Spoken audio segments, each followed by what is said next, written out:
Hi guys. Tonight we step into a cold that does not announce itself loudly. It just arrives patient and confident, like it knows you cannot stop it. You are standing somewhere in what we now call America sometime in the 700s, though you would never think of it that way. The ground beneath your feet has already hardened. The air presses gently against your face, dry and sharp, carrying the faint smell of wood smoke and distant water. Night is coming early now, earlier than you want, earlier than feels fair. Before the dark fully settles in, take a moment to notice how quiet everything feels. Not empty quiet, but waiting quiet. Somewhere nearby, people you know are moving with purpose. There is no rushing, but there is no waste either. Every motion counts. Every step is deliberate. Winter has closed in before, and everyone remembers what that means. So before you get comfortable, take a moment to like the video and subscribe, but only if you genuinely enjoy what I do here. And if you feel like it, let me know where you are listening from and what time it is there right now. Now dim the lights. You draw closer to the shelter as the last thin band of colour drains from the sky. There are no clocks, no calendars. Time is felt through the body and the land.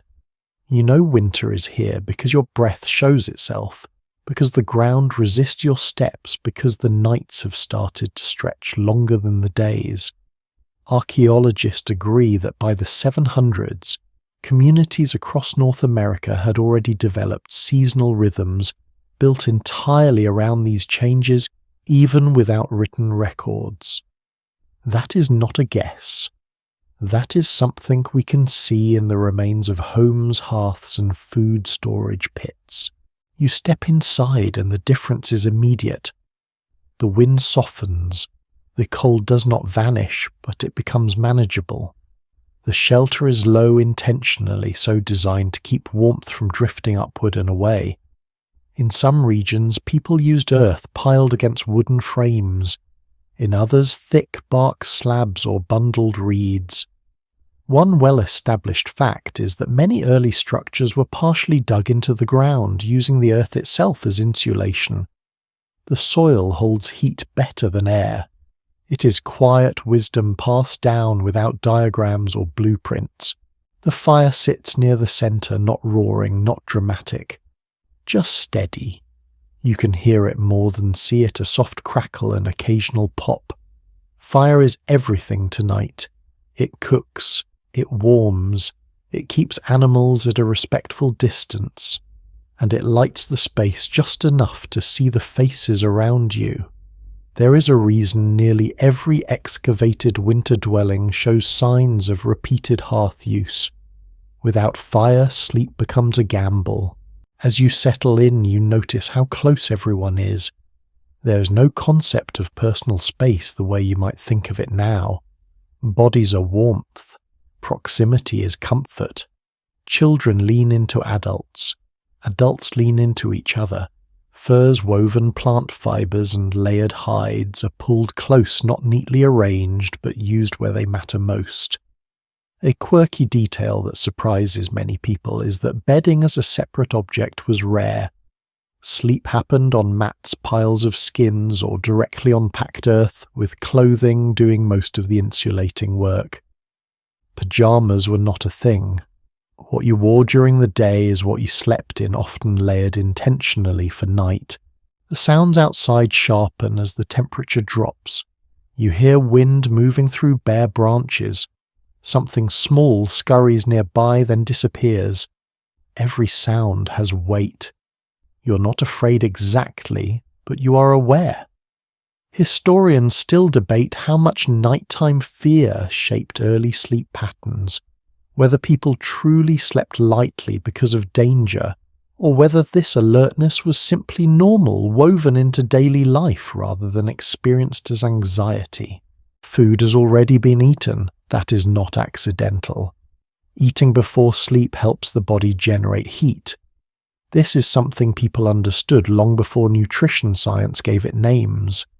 Stews thick with stored grains, dried meat, Softened by cooking maybe nuts or roots, saved carefully from earlier seasons. There is no excess. Winter food is precious, and everyone knows how long it must last. As you lie back, your body slowly unwinds, though not completely. Sleep here is not the deep isolated drop you might be used to. It is lighter, more flexible. You drift in and out, aware of movement around you, of the fire's steady presence.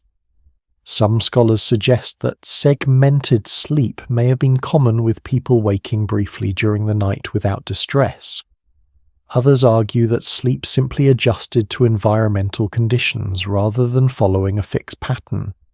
The truth likely shifts depending on region and season.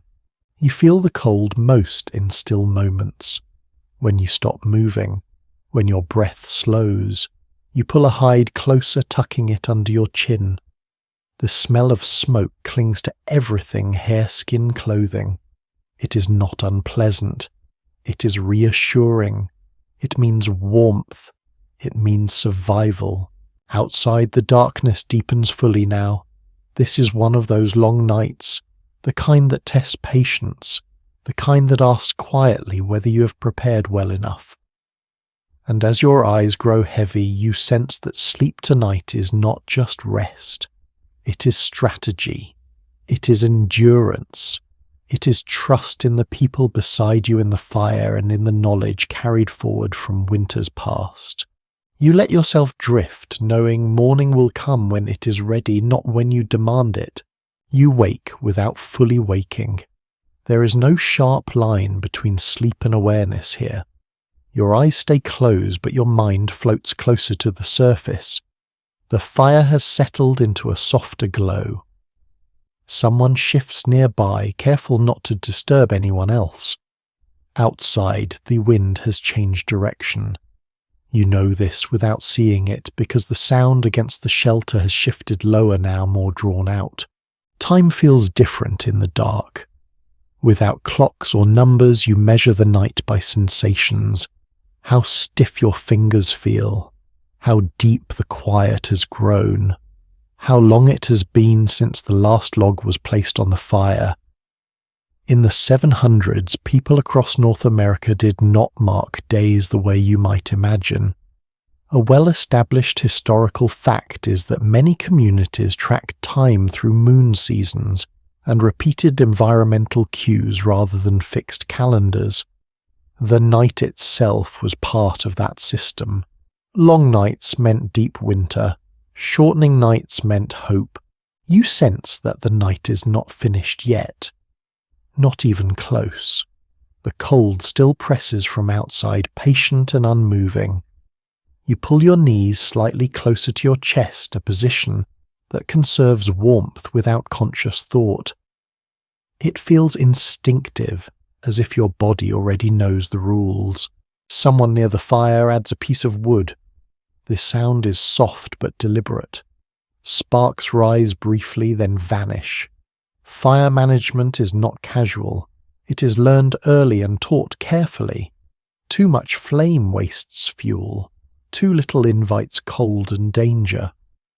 Archaeological evidence shows hearths rebuilt and reused over generations, suggesting not just practicality, but deep familiarity.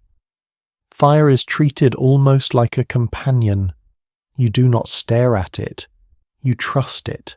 As you drift again, memories and dreams blur together. People of this time did not separate dreaming from waking life as sharply as modern culture often does.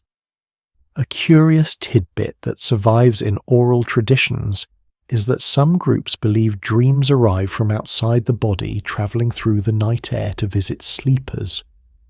This idea shaped how people talked about sleep the next morning, not as fantasy, but as experience. You stir, then settle. The shelter creaks slightly as the temperature drops further. Wood contracts. Earth stiffens. These sounds are not alarming. They are familiar. You've heard them before. They tell you the night is behaving as expected. In the absence of written schedules, people rely on shared awareness. Someone is always half awake, not formally on guard but listening. A cough, a child shifting, a gust of wind strong enough to rattle the outer layers. This low-level vigilance does not feel stressful. It feels communal. Historians still argue whether early nighttime awareness should be described as interrupted sleep or simply a different sleep culture altogether. The language we use now may not fit the experience then. Your stomach is calm. That matters more than you might think. Going to sleep hungry in winter is dangerous. People understood this even without scientific explanation. Fat and protein were prized winter foods for a reason. They burned slowly, keeping the body warmer through long hours of rest. The timing of meals was deliberate, often heavier in the evening during the coldest months. This was not indulgence. It was planning. You shift again, feeling the rough texture of a hide beneath your fingers. It smells faintly animal, earthy, and worn. These materials are not decorative. They are functional. Some are old-patched and repurposed many times. Nothing is wasted. Even worn skins still block drafts. Even imperfect coverings matter. Your thoughts wander briefly to the morning, not to tasks but to light, to that first grey hint that signals the night has loosened its grip. But morning feels distant. Tonight is long. Tonight is about holding steady. A small sound outside sharpens your attention. Maybe a fox. Maybe something larger passing through the dark. You do not rise. No one does.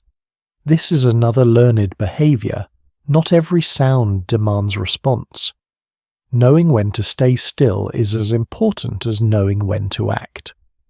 People who survived many winters learn to read these cues accurately. You breathe slowly, matching the rhythm around you. The shelter feels warmer now, not because the fire has grown, but because bodies have settled, sharing heat more efficiently. This closeness is practical, not sentimental. Yet it carries its own quiet comfort. You are not alone with the night. As sleep deepens again, your mind drifts through fragments. Firelight. Voices from earlier. The weight of winter pressing down but not breaking anything yet. Time passes, not counted, just endured. Some scholars suggest that the absence of rigid timekeeping allowed people to rest more flexibly, waking and sleeping as needed, rather than forcing the body into fixed schedules. Others believe that winter sleep was actually shorter and more restless, shaped by cold and concern. Both views may be true in different places under different conditions. What remains clear is that sleep itself was adaptive. You feel yourself sinking back under, wrapped in warmth, smoke and shared breath. The night still stretches ahead, but for now you float within it, held by knowledge older than memory and habits shaped by necessity. Outside, the cold continues its quiet work. Inside, sleep resumes patient and alert all at once. You shift again as the night deepens, and in that small movement you become more aware of the space holding you. The shelter itself feels alive in a quiet way. It is not just a backdrop. It is an active participant in getting you through the cold. The walls press close, not uncomfortably, but intentionally. There is no wasted volume here. Every inch of space exists to be warmed. You reach out and brush your fingers against the wall. It feels cool, but not freezing. Packed earth mixed with wood and fibre. In some regions, layers of bark overlap like scales. In others, woven grasses stiffened by frost. One solid historical fact supported by excavation is that many winter dwellings in the 700s were built partially below ground level. This was not about hiding. It was about insulation. The earth maintains a steadier temperature than open air, protecting those inside from the worst swings of night cold. You notice how the ceiling slopes downward. There's no standing upright here. That is not a flaw. It keeps warm air from escaping upward. It also encourages everyone to lie and move low, conserving heat without thinking about it. Design shaped behavior long before the word design existed. The fire remains central, but it is not large. It does not need to be. The shelter itself does much of the work. Smoke slips out through a small opening carefully positioned. Too large and heat would escape.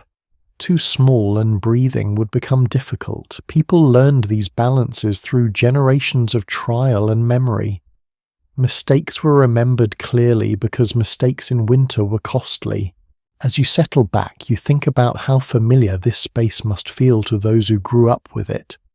Children would learn its shape the way modern children learn the layout of their bedrooms. They would know where drafts creep in, where the floor stays warmest, where the firelight reaches at night. A quirky detail that often surprises people today is that some shelters included shallow pits beneath sleeping areas, designed to trap warmer air rising from the ground. It is simple physics used intuitively. The shelter smells of many things layered together. Smoke, damp earth, old hides, and faint traces of food. None of it feels unpleasant. These are the smells of continuity. They mean this space has been used before and will be used again. Cleanliness is not about sterility here. It is about balance. Too much moisture invites rot. Too much smoke irritates the lungs. People adjusted constantly airing the shelter during the day, when weather allowed sealing it carefully at night. You hear someone breathe deeply nearby, a slow rhythm that seems to anchor the space. Bodies are arranged carefully, not randomly. Elders and children are placed where warmth is most stable. The fire is never too far from those who need it most. This arrangement is not written down anywhere, but it is followed with quiet consistency. Social structure shows itself in sleep as much as in daylight. Historians still debate how standardized these shelter designs were across regions. Some argue that winter homes followed widely shared principles adapted locally. Others believe each group developed highly specific structures shaped by microclimates and available materials. Both views carry weight.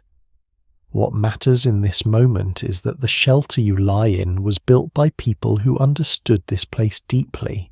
Outside, the wind presses harder now, testing seams and edges.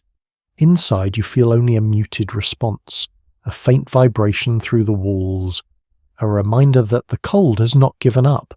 You pull your covering closer, but you do not panic. Panic wastes energy. The shelter is doing its job. You remember earlier when someone repaired a small gap near the wall with extra fibre and mud. It seemed minor then. Now, as the temperature drops further, that small repair matters. Winter survival is often decided by details too small to notice in warmer months. Your thoughts slow, but they do not stop entirely. You wonder briefly about the people who first built a shelter like this, who decided to dig instead of stack higher, who noticed that Earth held warmth longer. These insights did not come from theory. They came from cold nights that taught harsh lessons. Some scholars suggest that the act of building winter shelters was deeply communal, involving shared labour and knowledge exchange. Others propose that certain individuals specialized in construction techniques, passing them down within families. There is no single answer. The evidence allows room for both interpretations. What is clear is that shelter building was not casual. It was survival knowledge made solid. You feel the ground beneath you firm and slightly warm compared to the air. The earth has stored heat from the day, faint as it is, and releases it slowly. This is one of the quiet advantages of sleeping low. You shift your weight slightly to stay in contact with it. A soft crack from the fire pulls your attention, then fades. No one moves. The flame is stable. You trust it again and let your eyes rest. The shelter seems to shrink and expand with the night, not physically, but in your awareness. It becomes the whole world for now. There is nothing beyond it that matters until morning. Travel has ended. Work has ended. The night has claimed its territory. You breathe in slowly, feeling the air pass warm enough not to sting. That alone is proof the shelter is working. Outside, the cold continues to tighten its grip on the land. Inside, you are held in a pocket of human understanding shaped by centuries of winter. As sleep deepens, the walls fade from conscious thought, becoming background comfort rather than structure. The shelter does not need your attention anymore. It will stand through the night doing what it was made to do while you rest within it, carried forward by choices made long before you were born. The fire draws your attention again, not because it flares, but because it holds steady. That steadiness matters. You can feel it in your chest, in the way your shoulders soften as you lie there. Fire is not just warmth tonight. It is reassurance. It is proof that someone earlier made the right choices. You listen to the soft rhythm of burning wood, not snapping loudly, not collapsing into ash too quickly. This fire has been fed carefully using pieces chosen for how slowly they burn. People learned early which woods last longer, which smoke too much, which crackle dangerously. Material evidence from winter camps across North America shows consistent patterns in fuel selection, suggesting this knowledge was widespread and deliberate rather than accidental. Someone nearby shifts closer to the fire, then stops. Not everyone can sit closest all the time. Heat is shared, rotated, respected. This is not generosity in the modern sense. It is collective survival. If one person weakens, the group feels it. Fire management becomes a shared responsibility even during sleep. You remember how before night settled fully, someone rearranged the fire, slightly pulling embers inward and adding just enough fuel to carry it through the deepest hours. This was not guesswork. It was experience. Long nights teach people how flame behaves when the temperature drops sharply. Too much fresh wood now would burn hot and fast, leaving nothing later. Too little would let the fire fade when it is needed most. The air inside the shelter feels different near the fire. Warmer, yes, but also heavier. Smoke clings low before slipping out through the vent. Your eyes sting just slightly, not enough to be painful. People tolerated a certain amount of smoke because the alternative was worse. Blackened ceilings found in excavated dwellings confirm that indoor fires were common despite the discomfort. Warmth outweighed irritation every time.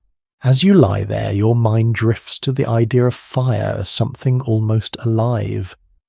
Not in a poetic way, but in how it demands attention. It must be fed, adjusted, watched.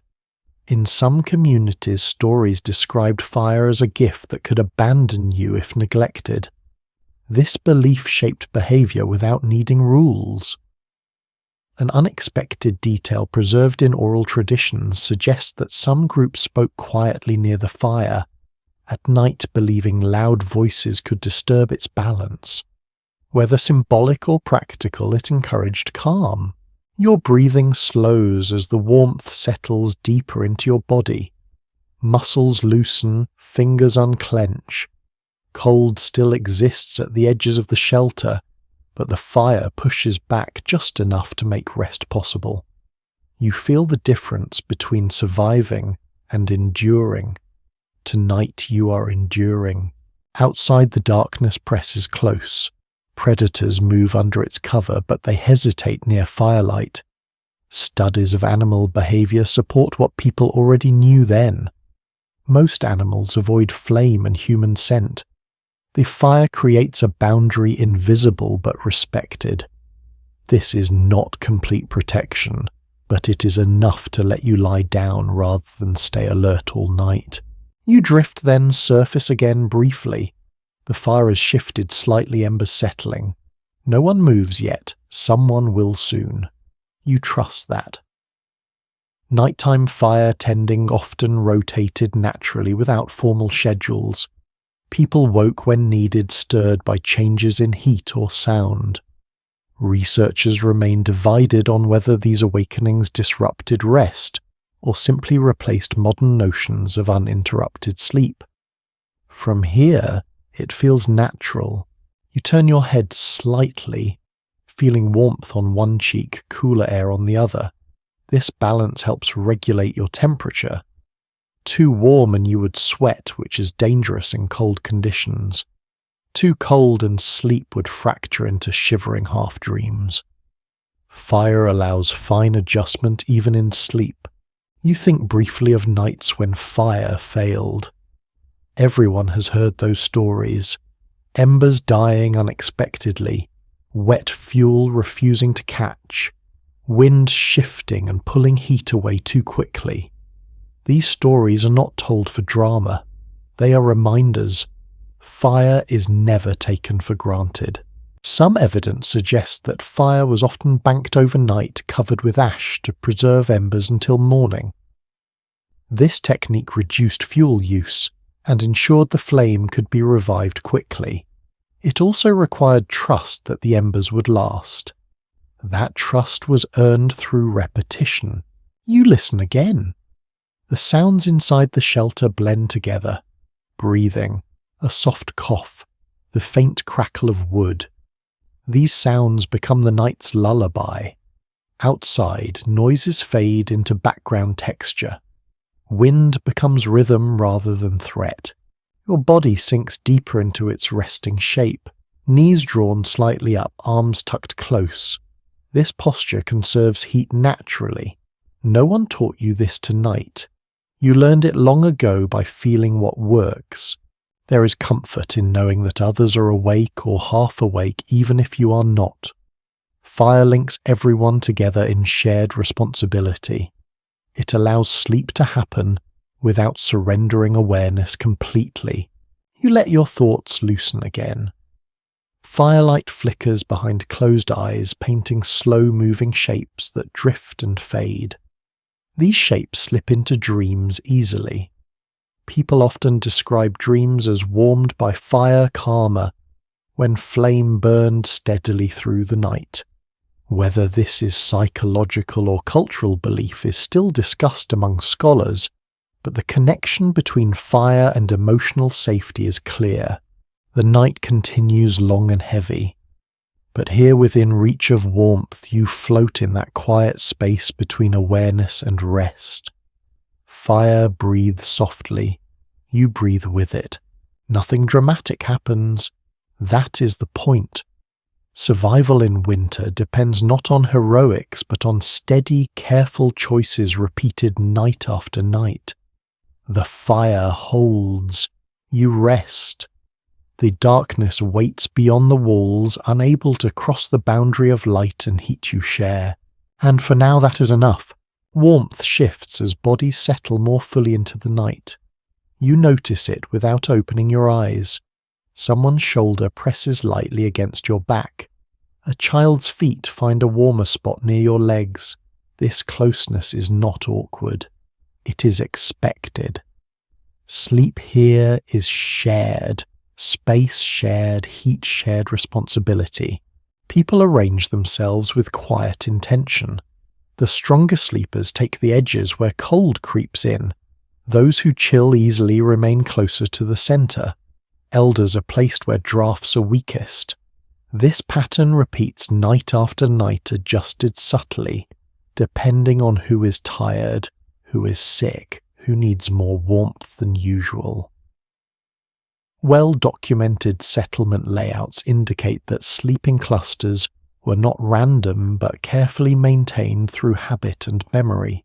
You feel the slow rise and fall of breathing around you. It creates a rhythm almost like waves. This collective presence makes the night feel less heavy. Solitary sleep was rare in winter. Privacy mattered less than warmth. Individual comfort yielded to group survival without resentment. That balance was learned early. Your covering is a layered mix of materials. A hide on top, plant fibers beneath clothing still on your body.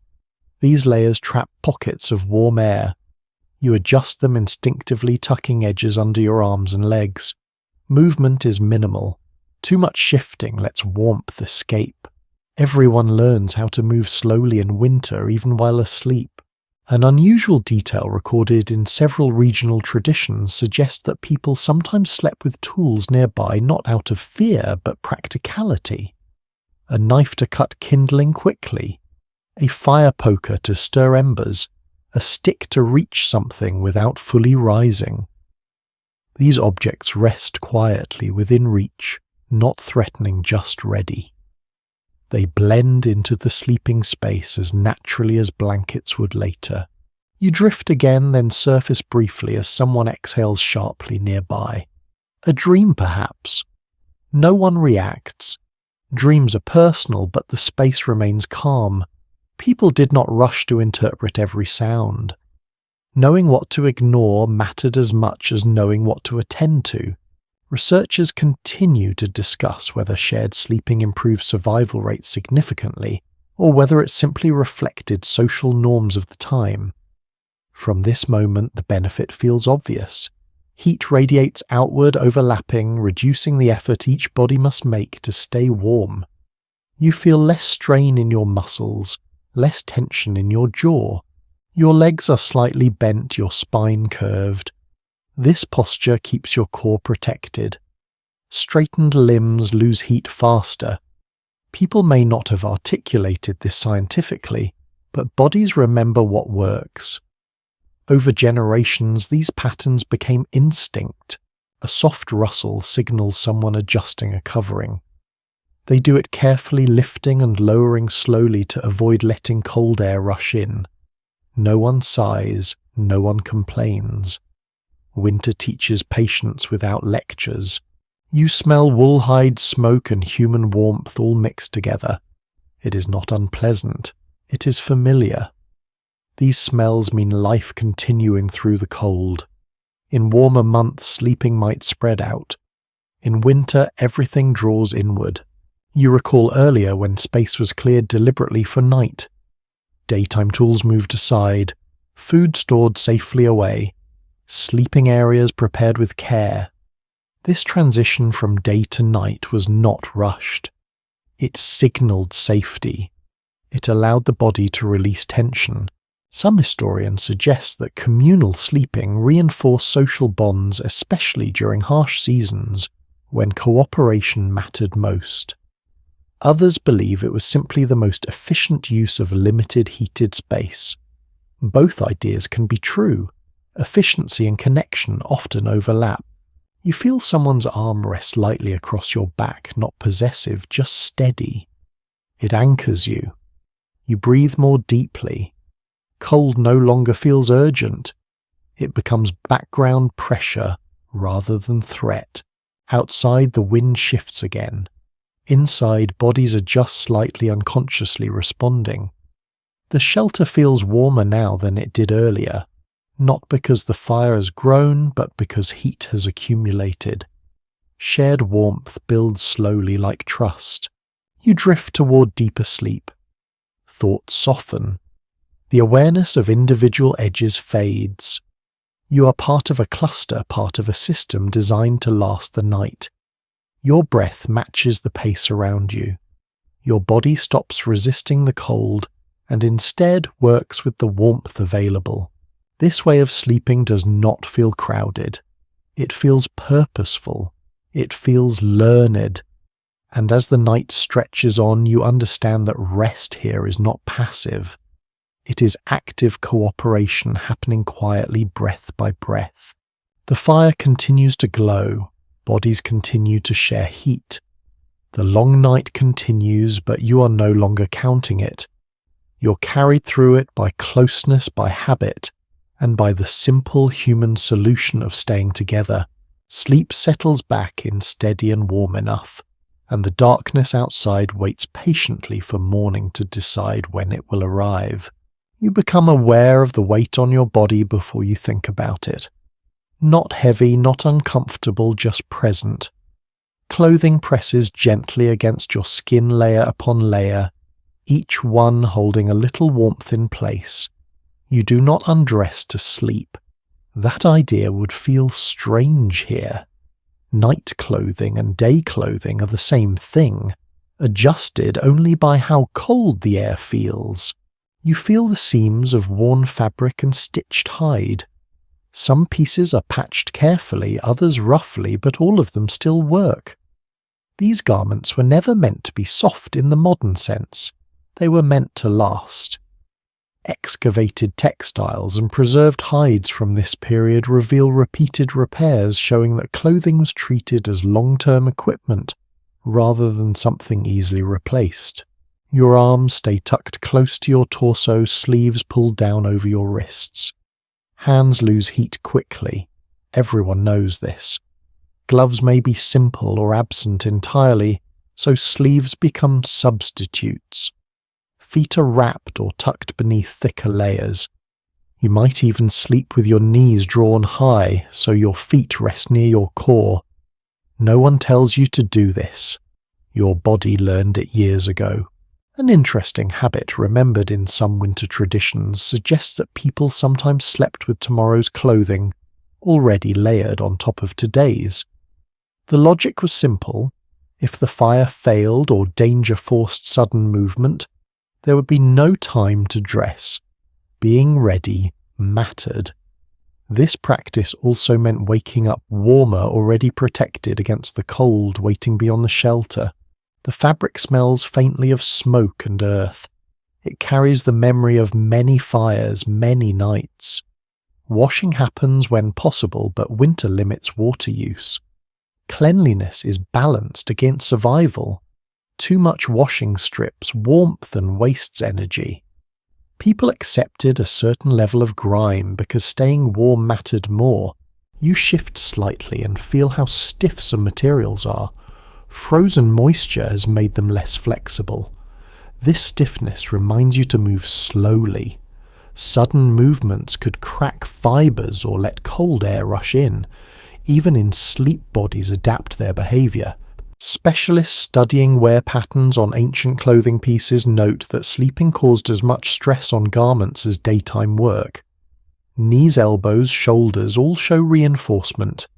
This suggests that rest itself was physically demanding in cold conditions.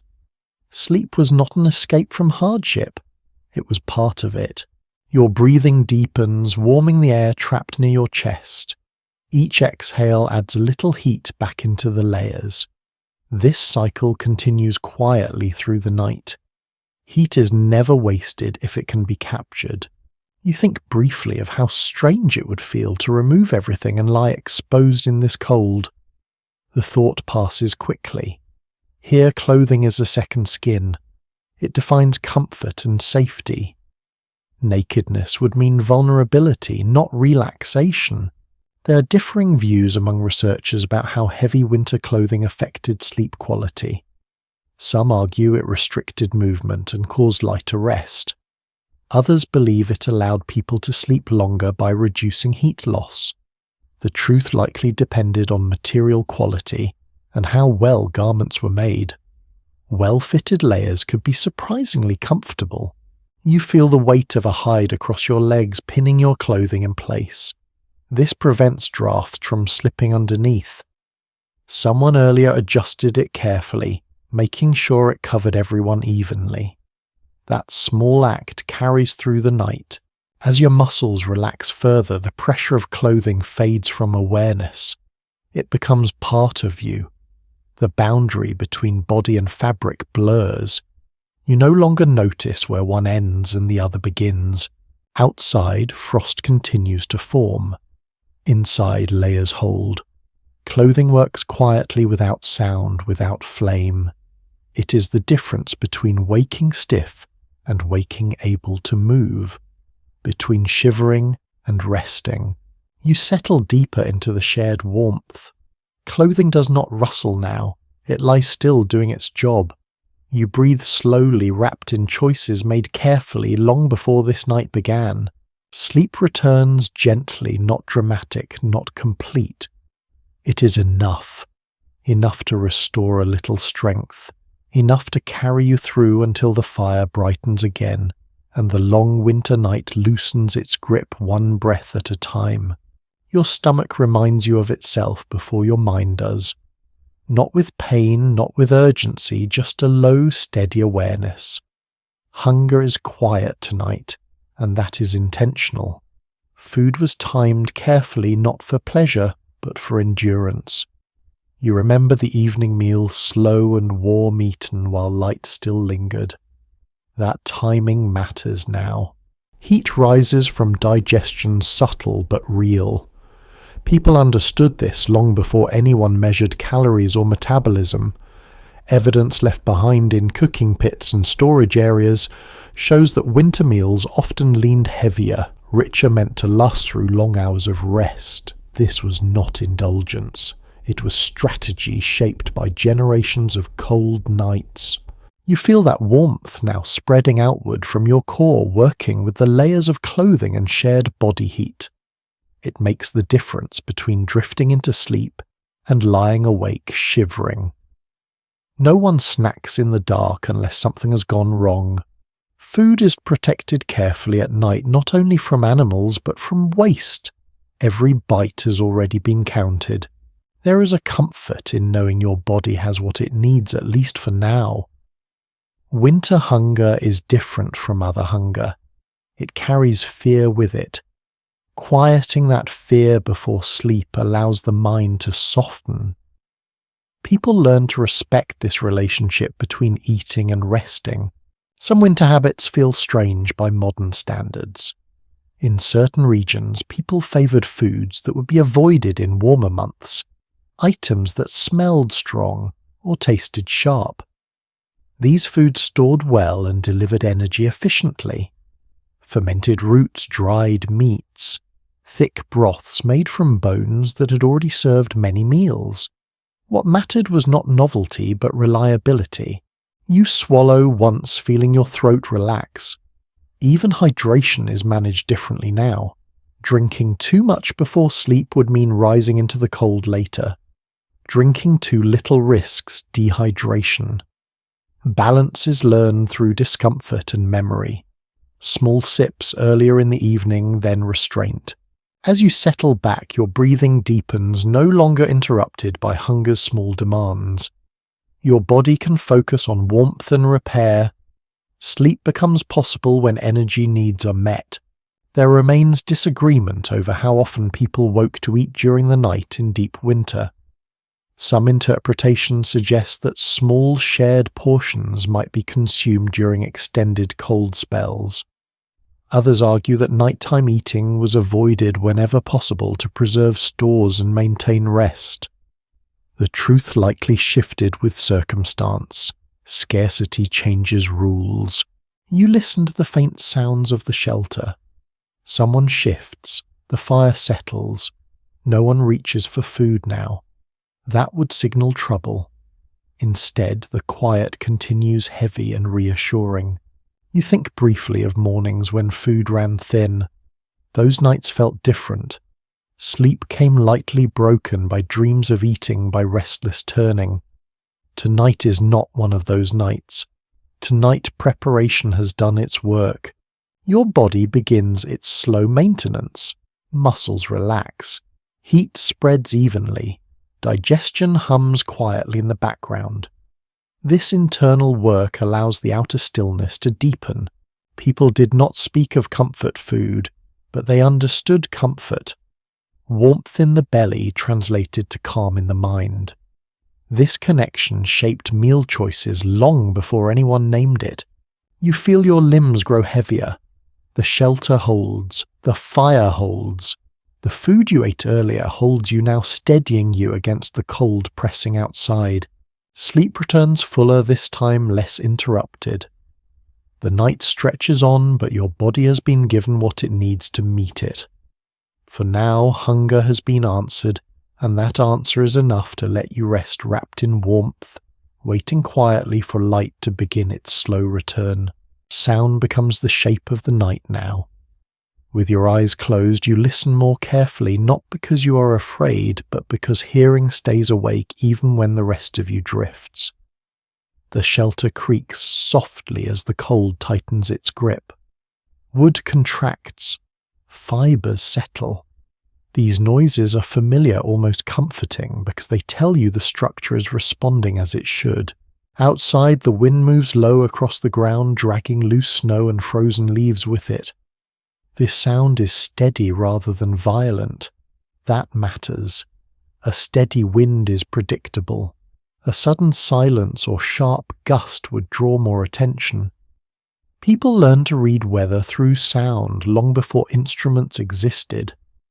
Traces left in settlement placement suggest that shelters were often positioned to avoid the worst nighttime wind channels, using land contours as natural barriers. You hear something move farther out. Light steps. Then nothing. It could be a small animal passing through, or something larger circling at a distance. The sound alone is not enough to tell. What matters is how it moves. Quick and light usually means curiosity. Heavy and slow means confidence. This distinction becomes instinctive when nights are long.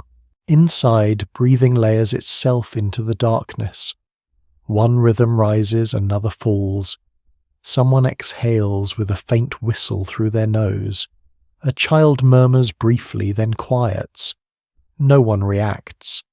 Sounds within the shelter are filtered automatically. You learn which ones matter.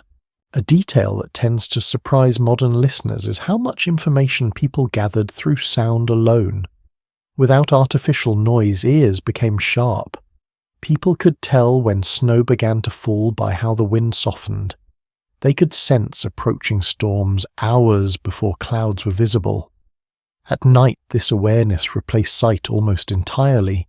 You are just slightly careful not to rustle coverings. Fabric makes sound, too. A sudden scrape or snap could startle others. Moving slowly is a learned courtesy, but also a practical skill. Sudden noise can pull cold air inward or disturb the fire's balance. Your mind drifts, then returns when a branch cracks outside. It is a clean break followed by silence. Not a threat, just cold doing what cold does. Trees split when moisture freezes inside them. People recognized this sound and did not confuse it with footsteps. Knowing the difference mattered. Interpretations continue to diverge on how people perceived nighttime danger. Some researchers suggest constant fear shaped sleep deeply. Others argue that familiarity dulled fear, replacing it with alert calm. Lying here, you feel closer to the second view. The night is respected, not dramatized. The fire answers the sounds outside with its own language, a soft collapse of embers, a brief hiss as resin releases. These sounds anchor you. They remind you that warmth still holds. You notice how silence itself shifts. Early evening silence feels different from deep night silence. Later the world seems to hold its breath. Even animals move less. This change tells you time is passing, even without markers. Your ears remain open as the rest of you sinks further down. Sound becomes texture rather than signal. Wind becomes a low blanket. Distant movement becomes part of the background rather than interruption. Some winter stories speak of spirits travelling at night identified not by sight but by unusual sounds. Whether believed literally or symbolically, these stories encouraged listening carefully, teaching people to stay aware without panic. Sound carried meaning, but not every meaning demanded action. You breathe slowly, letting the night speak without demanding answers from it. Inside the shelter, familiar sounds hold steady. Outside, the world moves cautiously around your shared warmth.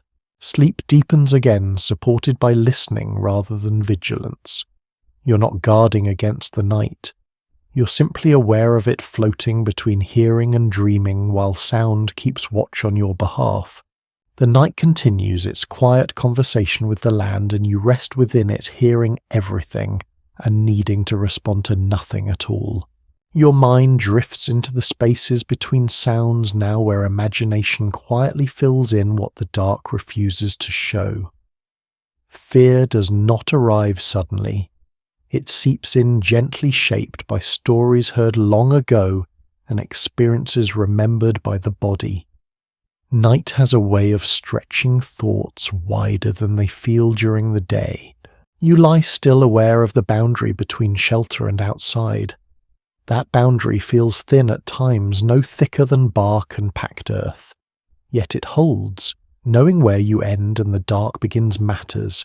It keeps fear from taking shape too easily. Predators exist. That is not a story. Teeth claws hunger. Remains found near seasonal camps indicate that animals occasionally tested human spaces, especially in harsh winters when food grew scarce. This knowledge sits quietly in the back of your mind, not screaming, just present. Awareness replaces panic. The dark also carries less tangible worries. Spirits, shadows, intentions unseen. People did not dismiss these fears as childish. They folded them into explanations for the unknown. A rarely mentioned belief recorded in oral memory suggests that some groups thought night fear itself could attract danger, encouraging calm as a form of protection. Staying composed was not just emotional discipline, but safety practice. You notice how fear feels in the body before it becomes thought. A tightening in the chest, a pause in breathing. You let your breath continue slow and steady. That steadiness keeps imagination from running ahead. Stories told during the day often prepared people for the night, not to frighten but to give shape to uncertainty. Knowing what to expect, even symbolically, made the dark less overwhelming. Monsters were named so they could be recognized, not so they would surprise. There is ongoing discussion among scholars about how literal these beliefs were taken. Some argue they reflected symbolic ways of teaching caution. Others believe they were experienced as real presences in the night. Both interpretations can coexist. Belief and metaphor often blend when survival depends on attention. You listen again. Nothing has changed. The fire holds. Breathing remains even. No sudden sounds demand response. Fear eases back into awareness rather than action. Your body relaxes slightly as you recognize the familiar pattern. Night always brings this moment. The point where the mind tests the dark, then decides whether it is safe enough to let go. Most nights it is. You think briefly of the elders, how they rarely showed fear openly, not because they felt none, but because calm set the tone for everyone else. Fear spreads quickly in enclosed spaces, so does reassurance. Emotional control became another shared skill. You feel the shelter's edges again, solid, proven, built to last through nights like this. Fear loses ground when surrounded by things that have worked before. Outside, the darkness remains thick, but it no longer presses inward. It simply exists. Inside, the warmth creates a pocket where thoughts soften. You let your attention drift away from imagined threats and back toward sensation. The warmth near your legs, the weight of coverings, the slow rhythm of breath around you. These are real. They are present. They anchor you. Fear does not vanish entirely, it never does, but it quiets, folding itself into respect rather than alarm. That balance allows sleep to return. You slip back into rest, knowing that vigilance does not require tension, and caution does not demand fear. The night tests you, yes, but it also teaches you how to remain steady within it. The darkness outside continues to hold its secrets.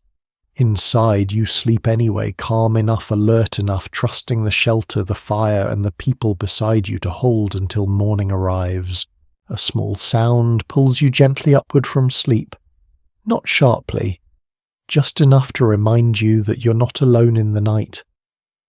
A child shifts nearby, restless for a moment, then settles again. No one speaks. There is no need. The response is already understood. Children learn the night early here, not through lectures or warnings, but through rhythm and repetition. They fall asleep to the same sounds, the same firelight, the same closeness every winter. Over time, the night becomes familiar rather than frightening. What feels heavy to an adult feels normal to a child who's never known anything else. You remember how earlier in the evening the youngest ones were guided gently into place, not commanded. Guided. They were shown where to lie, who to lean against, how to keep hands and feet tucked in. This teaching happened without words. A hand adjusting a hide. A body shifting to make space. Learning happened through contact. In communities like this, children were rarely sent away to sleep alone during winter. Spaces uncovered by excavation show clusters sized for groups, rather than individuals, suggesting that nighttime separation was not the norm. Warmth mattered more than independence. Safety mattered more than solitude. You feel a small movement again as a child presses closer, seeking heat without waking fully. An arm slides instinctively around them, anchoring them in place. This is not conscious caretaking. It happens automatically, even in sleep. The body responds before the mind forms a thought. Children absorb calm more quickly than fear when calm surrounds them. Night rituals help with this. The fire dimmed gradually. Voices softened. Movement slowed. These cues signaled that nothing urgent was expected. That expectation shaped how children learn to rest. Some winter practices aimed specifically at easing young minds. Stories told before nightfall focused on survival rather than danger. Elders framed cold as something to work with, not something to fight. This approach shaped emotional memory. When children later lay awake, they remembered steadiness rather than panic. You sense the shelter's atmosphere shift slightly as everyone resettles. The child's breathing slows again. The small disturbance passes without consequence. Night continues uninterrupted. It is difficult to know exactly how children interpreted the dark. Some accounts suggest fear was taught carefully used to instill caution. Others imply that familiarity dulled fear almost entirely. Both could be true at different ages. What remains clear is that children were not shielded from night but included within it. You feel the quiet strength in that approach. Night is not hidden away, it is shared. Children learn that darkness is part of life, not an interruption to it. A faint murmur escapes someone nearby. Not words, just sound. It could be the echo of a dream or the body adjusting to cold. No one startles. Children hear these sounds too and learn that not every noise signals danger. You notice how your own breathing adjusts again, slowing to match the smaller rhythm beside you. Bodies synchronize naturally. This shared cadence deepens sleep for everyone. Some winter traditions included soft humming or low repetitive sounds as children drifted off.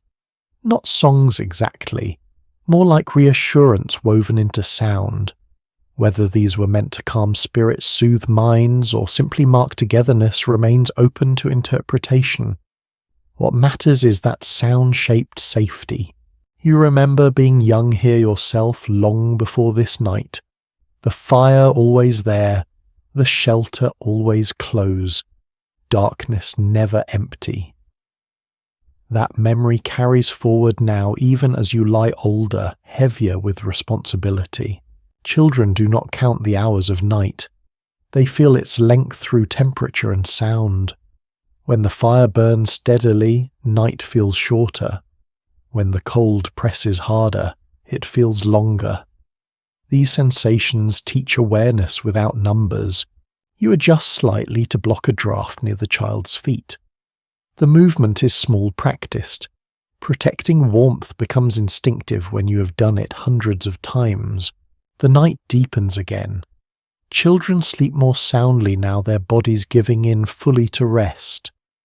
Adults remain in that lighter state, ready to respond if needed. This balance happens naturally, not assigned. Experience shapes it. You let yourself drift again, aware of the quiet responsibility shared across the shelter. Children trust the night because you do. That trust is learned, slowly reinforced every time the fire holds and morning returns. Outside, darkness continues to stretch across the land. Inside, sleep gathers gently around the smallest bodies first, then slowly pulls everyone else with it. You close your eyes fully again, knowing the night is doing what it always does. Teaching patience, teaching steadiness, teaching the next generation how to rest inside uncertainty without fear. Sleep settles back in smooth and deep enough, carrying you and those beside you forward through the long hours toward a morning that will arrive when it is ready. You notice the shift before anyone says anything, because no one ever does. A cough sounds different in winter. It carries weight. It lingers longer in the air. Someone near the edge of the shelter clears their throat softly, trying not to draw attention, but attention comes anyway. Not alarmed, focused. Illness changes the night. It sharpens awareness without raising voices. Bodies adjust slightly, making space-sharing warmth more deliberately. You feel it in how people reposition themselves, careful not to break the calm while still responding. Care happens quietly here. Cold and sickness have always known each other well. Bones recovered from ancient settlements often show signs of repeated respiratory stress, suggesting that winter illness was common and expected rather than rare. People planned for it not with medicine as you know it now, but with rest, heat, and observation. The person coughing does not rise. Rising wastes energy. Instead, someone closer to the fire shifts, allowing warmth to reach them more evenly. A hide is drawn closer around their shoulders. No words pass. Everyone understands what is needed. Sleep becomes lighter when illness is present. Not anxious, just attentive. You find yourself waking more easily to small sounds. This is not fear, it is care. The body knows to remain responsive. Some winter remedies were woven into nightly routine. Warm drinks made from stored plants earlier in the evening. Steam from heated stones placed carefully nearby. These practices were remembered through experience rather than instruction manuals. What worked stayed. What failed was quietly dropped. You listen to the rhythm of breathing nearby. It steadies again. The cough fades into a deeper exhale. Relief moves through the shelter without announcement. Night continues. There is uncertainty around how people understood illness itself. Some explanations focused on imbalance, others on intrusion from cold or unseen forces. Regardless of interpretation, the response remained practical. Keep the person warm, keep them resting, keep the fire steady, let the body do what it can. You feel the warmth shift again as bodies settle. Someone reaches out briefly, touching the sick person's arm, then withdraws. Touch here is reassurance, not performance.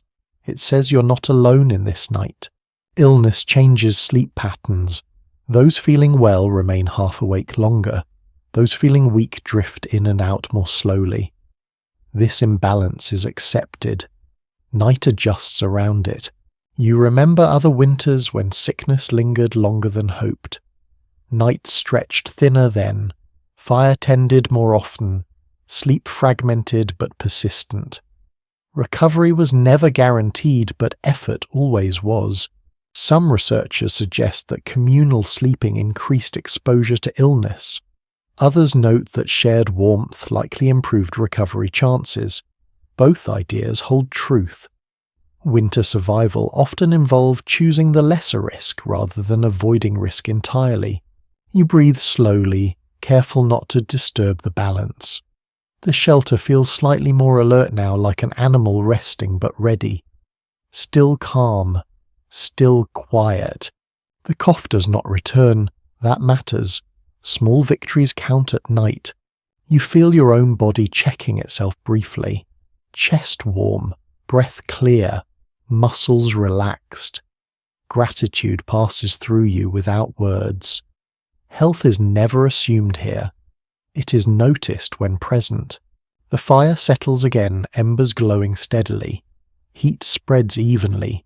The sick person sleeps deeper now, supported by warmth and proximity. You allow yourself to sink back into rest, trusting that if the night shifts again you will wake. For now there is nothing to do. The best help you can offer is steadiness. Outside, the cold continues its patient work. Inside, bodies hold together, adjusting quietly to weakness without breaking rhythm. Sleep resumes lighter but still restorative, carrying everyone forward through another stretch of winter darkness. The night does not demand perfection, only attention, and tonight that attention is enough. Sleep slips into something softer now, less about the body and more about the mind. Images drift in slowly, not sharp enough to startle you awake, not clear enough to demand meaning. Dreams arrive the way smoke does, curling in without announcement. You find yourself walking through familiar places that feel slightly altered. A path you know bends differently. A river sounds louder than it should. These dreams do not feel random. They feel connected to the night itself, shaped by cold darkness and shared breath. People here do not dismiss such experiences when morning comes. Dreams are spoken of carefully, if at all weighed for tone rather than detail. In many communities, dreams were treated as extensions of waking life rather than escapes from it. What people remembered most was not the story, but the feeling it left behind. Calm dreams were welcomed. Troubling ones were acknowledged quietly and set aside. This approach kept the night from gaining too much power over the day. You drift again, sinking deeper. Firelight flickers behind closed eyes, casting slow patterns that blend into imagined landscapes. The boundary between what you see and what you remember blurs. This does not feel disorienting. It feels expected. Some winter traditions held that dreams travelled more easily in cold air, that the long nights gave them space to linger. Whether this belief was symbolic or literal mattered less than how it shaped behaviour. People rose gently after such nights, spoke more softly, allowed time for thoughts to settle. You shift slightly and the dream changes. Now you are listening rather than moving. Voices overlap. Some are familiar, others feel older, carried forward through memory rather than sound. Ancestors appear not as faces but as presence, as guidance felt rather than seen. The shelter remains quiet around you. Even in sleep you sense its steadiness. Dreams do not pull you far from your body. You remain anchored by warmth, by the weight of coverings, by the breathing nearby. This anchoring keeps dreams from tipping into fear. There is no single understanding of what dreams meant here. Some saw them as messages, others treated them as reflections of daily thought. Many likely moved between these ideas without conflict. The night allowed for ambiguity. It did not demand answers. You feel a brief tightening in your chest as a dream turns uneasy, then it loosens again. Someone nearby exhales deeply. The sound grounds you. The uneasy image fades. Calm returns. Dreams during winter often circle familiar themes. Shelter, fire, food, loss, survival. These are not dramatic visions. They're quiet rehearsals. The mind practicing for what might come. This practice helps the body rest more deeply afterward. You float again, barely aware of time passing. Night stretches on, but inside your mind moments slip past without weight. Dreams thin and thicken in slow waves. Some elders believed that speaking dreams aloud could weaken them. Others believed it strengthened understanding. In either case, dreams were treated with respect. They were not laughed away. They were not exaggerated. They simply existed. Your breathing deepens. Muscles relax fully now. The dream dissolves into sensation rather than image. Warmth, stillness, a faint awareness of firelight through closed lids. You rest in this space, neither fully asleep nor awake. This in-between state feels safe. The shelter holds. The night hums softly outside. When sleep deepens again, it does so gently without pulling. You sink rather than fall. Dreams fade into quiet darkness, leaving behind a sense of continuity rather than story. The night continues its long arc. Inside, minds and bodies move through it together, drifting between thought and rest, letting dreams come and go without struggle. You remain asleep, carried forward by warmth and shared presence, trusting that whatever the mind wanders through tonight will loosen and fade with the return of light. You sense the shift before it happens, the subtle moment when rest gives way to readiness without fully waking. Someone is awake now, maybe two people. You do not open your eyes, but you know. The night has reached that hour when vigilance replaces deeper sleep, not abruptly, but like a tide turning. Watchfulness here is quiet. No pacing, no whispered instructions, just listening with intention. A body adjusts closer to the shelter wall. A hand rests nearer to a tool, not gripping it, just knowing where it is. The fire is checked with a glance rather than movement. Everything remains calm. This shared alertness did not come from fear alone. It grew out of repetition. Remains of hearth placement and tool storage suggest that night readiness was built directly into living spaces, allowing people to remain aware without fully rising. The shelter itself supports this half-waking state. You lie still, aware of the listening happening around you. It does not feel tense, it feels practiced, like standing watch over something precious without needing to announce it. Children remain asleep, wrapped in warmth and trust. Adults hold the edge of awareness for them. Outside, the world feels paused. Wind has softened. Snow, if it is falling, does so quietly now. These moments of stillness can feel heavier than noise. Stillness invites attention. It asks whether the quiet is natural or waiting. A soft scrape sounds against the outer wall. Not sharp, not sudden. Someone closer to the edge shifts slightly, changing posture rather than position. The sound does not repeat. That matters. Curiosity moves on. Danger announces itself differently. In some traditions, night watch rotated, informally shaped by age and experience rather than assignment. Those who slept lighter naturally remained more aware. Those who needed deeper rest took it when they could. No schedule was written. The body decided. You feel your own awareness hover, ready to rise if needed, willing to sink if not. This flexibility keeps energy conserved. Panic would burn it too quickly. Calm allows endurance. There is no single explanation for how people balanced rest and vigilance. Some nights demanded more attention. Others allowed deeper sleep. Adaptation mattered more than consistency. The night was read fresh each time. You listen to breathing again, it remains steady.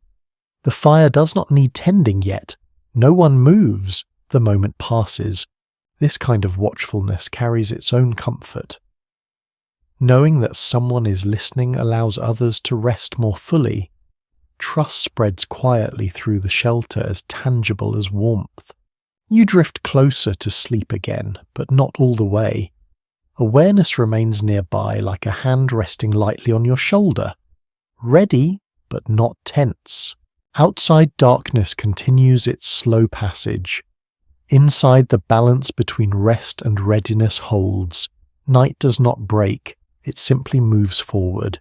You let go again, confident that if the dark asks for attention, someone will answer. Until then, sleep is allowed to deepen gently without surrender. The shelter remains a small island of warmth and listening in a cold, wide world, and for now, that island holds steady. The weather speaks even when no one names it. You feel it through pressure rather than sound now. The air inside the shelter feels heavier, as if the cold outside has settled into a deeper layer. This usually means the sky has cleared. Clouds hold warmth. Clear nights release it. Your body recognizes this before your mind does. Earlier generations learned to read these signals without instruments. Patterns etched into daily life show that people adjusted sleep and fire tending based on subtle shifts like this. Shelters were placed where wind behaved predictably, and winter routines followed rhythms set by sky and ground rather than clocks. You lie still, letting the quiet deepen. The cold outside sharpens, but inside the temperature remains steady. This contrast tells you the shelter is doing its work. Earth and wood absorb the difference, slowing the exchange between inside and out. It feels like being wrapped inside a held breath. Some nights weather announces itself loudly. Wind howls. Snow piles up against walls. Tonight it speaks softly. Clear cold has its own sound, or rather its absence. Even animals move less under it. The world feels brittle, as if it could crack if disturbed. You notice how the fire responds to this change. Flames burn lower, steadier. Wood snaps less. Embers glow longer. Fire behaves differently in dry cold, and people learn to anticipate this. The right fuel at the right time matters more on nights like this. You drift again, but weather keeps you half aware. Not anxious, just attentive. Knowing what kind of night it is helps the body relax appropriately. Deep storms bring one kind of vigilance. Clear cold brings another. Some winter practices centered around acknowledging these shifts before sleep. A brief pause near the entrance, a glance at the sky, a few quiet words exchanged earlier in the evening. These small acts tuned everyone to the same understanding of what the night might bring. There has never been full agreement on how much forecasting people could truly do without tools. Some believe observation alone allowed remarkably accurate predictions. Others think people simply adapted quickly when conditions changed. Lying here, it feels less like prediction and more like listening. You feel the shelter contract slightly as the temperature drops further. Materials tighten, seams hold. The structure responds as expected. Familiar behavior brings comfort. Outside, frost forms more aggressively, now coating branches and ground alike. Inside, moisture in the air settles, slowly making breath visible for a moment before it warms and disappears. These tiny cues mark time more clearly than any device could. Your thoughts slow again. Weather does not demand action tonight. It simply asks to be acknowledged. You have done that. Sleep deepens as the night settles into its chosen pattern. Clear, cold, quiet. The kind of night that tests preparation rather than reaction. You breathe evenly, trusting the shelter, the fire, and the knowledge carried into this space. Morning will come with light sharp and pale. Until then, the weather holds its shape and you rest within it, steady and untroubled, letting the long winter night pass one quiet moment at a time. The night reaches its deepest point now, the stretch where darkness feels almost complete. This is the part of winter that later generations would try to soften with names and rituals, but here it stands on its own. There is no Christmas as you would recognize it. No fixed date marked on anything. no expectation of celebration waiting just beyond the dark. There is only midwinter heavy and quiet. You feel the weight of this darkness not as sadness but as endurance. People here understand that the longest nights arrive whether they are named or not. What matters is how you pass through them. The idea of marking this moment with light or gathering would come much later. For now the night simply exists and you exist within it. Still, this stretch of winter is noticed. You sense it in the way people prepared earlier in the care taken with food and fire. There is an awareness that the sun has retreated as far as it will go, even if no one measures the exact turning point. People watch the horizon over many mornings. They notice when light stops shrinking and begins almost imperceptibly to return. Physical traces from long-used winter camps suggest that midwinter nights often saw slightly altered routines. Fires were tended a bit more carefully. Stories were told earlier in the evening. Rest was protected more deliberately. These adjustments imply recognition of a seasonal threshold even without formal ceremony. You lie there now, breathing slowly, feeling the shelter hold steady. The night outside feels thicker, as if the world itself has drawn inward. In this darkness, thoughts naturally turn toward continuity. Survival is not just about tonight, but about reaching the next cycle. Some groups marked this period with small acts rather than grand events. A special portion of food shared quietly, a moment of silence before sleep, a fire fed with a particular type of wood saved for this time. These gestures were subtle enough to disappear in a routine, yet meaningful enough to be remembered. You feel the fire's warmth and imagine how precious it must seem on a night like this. Fire becomes the stand-in for the sun, holding space until light returns. This idea does not need to be spoken aloud. It is felt. There is uncertainty about how widespread midwinter marking truly was in the 700s. Some interpretations suggest these nights passed without distinction. Others point to repeated patterns hinting at quiet acknowledgement. What feels certain is that people noticed when winter reached its deepest hold. The body notices even when the calendar does not. You sense a shift in your own thoughts. Not toward hope exactly, but toward patience. This is not a night to rush through. It must be endured at its own pace. Later cultures would fill this darkness with noise and brightness. Here it is met with steadiness. You remember stories told earlier in the season, not dramatic ones, but reminders that winter always turns eventually. Elders spoke of past years when cold lingered longer than expected, and others when thaw arrived suddenly. These memories frame the present night not as endless, but as part of a larger rhythm. Your body settles deeper now, knowing there is nothing left to do but rest. The longest darkness does not demand action. It demands conservation. Outside, the land holds still. Even the wind seems reluctant to move. Inside, warmth gathers slowly, layered and shared. The fire burns low, and even a quiet promise that night can be held at bay. You let yourself sink into this moment fully, not celebrating, not counting, just being present in the deepest winter night. The kind of night that tests resolve not through danger, but through duration. Sleep returns gently, shaped by acceptance rather than anticipation. You do not wait for morning yet. You rest within the dark, trusting that the turning will come when it always has. The night does not need a name to be endured. It only needs care, patience, and the quiet knowledge that even the longest darkness eventually loosens its grip. The night does not end all at once. It loosens slowly, almost politely, as if testing whether anyone is paying attention. You feel it before you see it. A slight change in the way the cold sits against the shelter. A faint easing in the pressure of darkness. Nothing dramatic. Just a sense that the night has stopped tightening.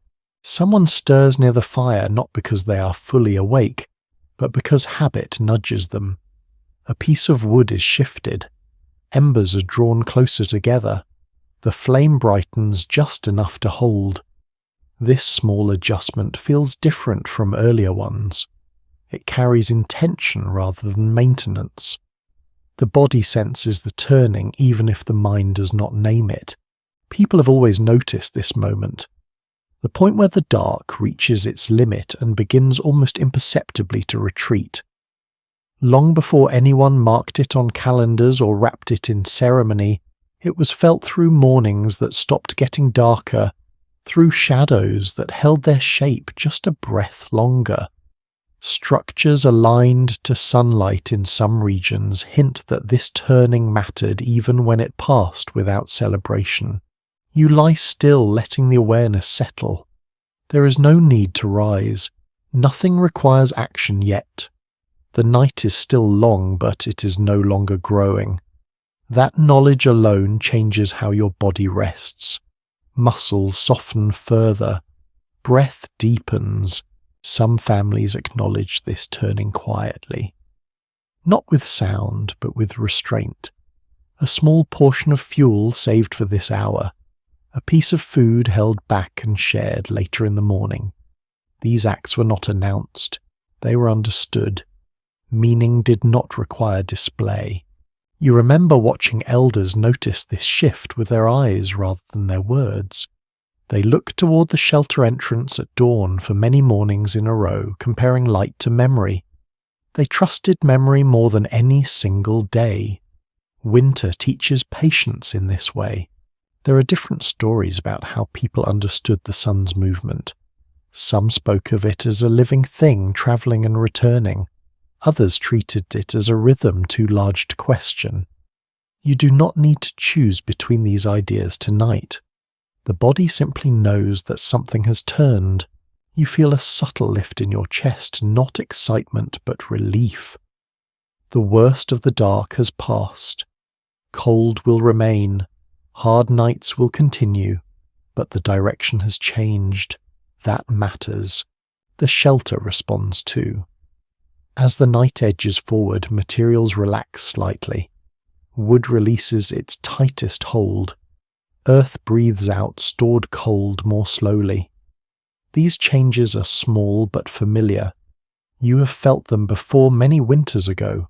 You drift again, but the quality of sleep is different now. Less defensive, more willing.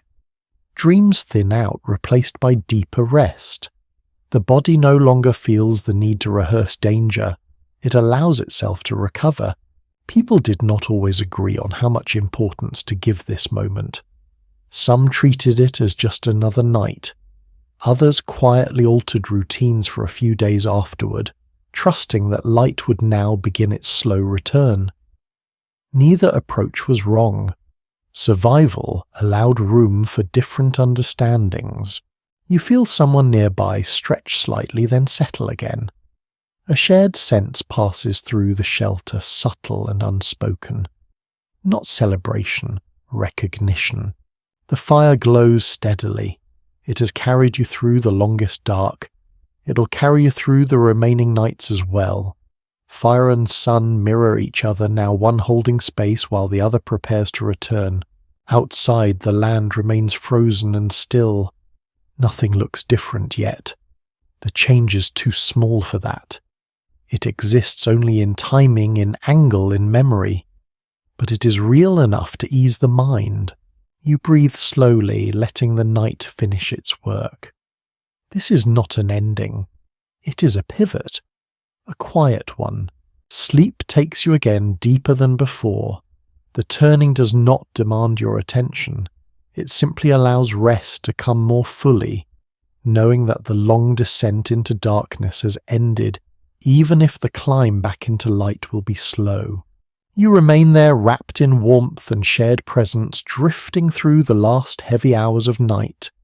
The fire holds, the shelter holds, and somewhere beyond the walls light has begun, almost invisibly, to make its way back. Movement does not belong to the night anymore.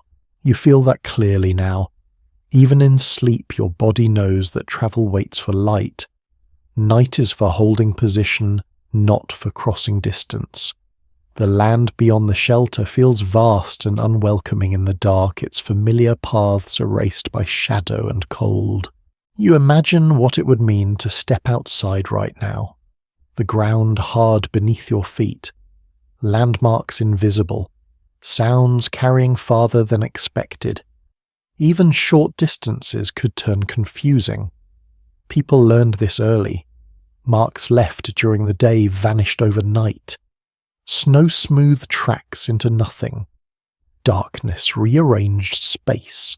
Because of that, night travel became rare and deliberate. Campsites uncovered across wide regions show signs of careful placement near water fuel and shelter materials, reducing the need to move once darkness fell. Staying put was not laziness.